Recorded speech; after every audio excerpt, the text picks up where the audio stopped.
ಕೆಲವೇ ಕ್ಷಣಗಳಲ್ಲಿ ರಾಜಶೇಖರ್ ರೆಡ್ಡಿ ಅಂತ್ಯಕ್ರಿಯೆಯನ್ನ ನೆರವೇರಿಸಲಾಗುತ್ತೆ. ಬಳ್ಳಾರಿಯ ಹುಸೇನ್ ನಗರದಿಂದ ಮೃತದೇಹವನ್ನ ರವಾನೆ ಮಾಡಲಾಗಿದೆ.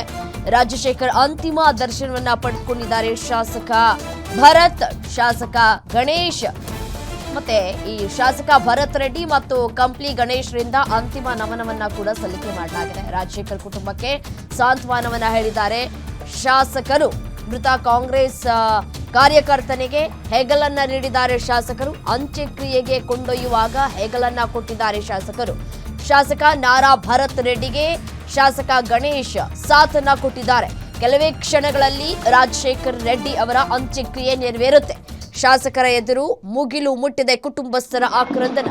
ಇದೊಬ್ಬ ಮಗನನ್ನ ಕಳೆದುಕೊಂಡು ಇದೀಗ ಇಡೀ ಕುಟುಂಬ ಕಣ್ಣೀರಿನಲ್ಲಿ ಕೈ ತೊಳೆಯುವಂತಹ ಪರಿಸ್ಥಿತಿ ನಿರ್ಮಾಣ ಆಗಿದೆ.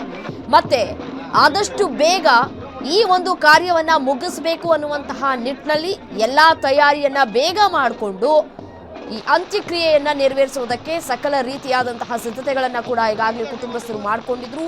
ಅದರಂತೆಯೇ ಕೆಲವೇ ಕ್ಷಣಗಳಲ್ಲಿ ರಾಜಶೇಖರ್ ರೆಡ್ಡಿಯ ಅಂತ್ಯಕ್ರಿಯೆಯನ್ನ ಕುಟುಂಬಸ್ಥರು ಮಾಡಲಿಕ್ಕಿದ್ದಾರೆ.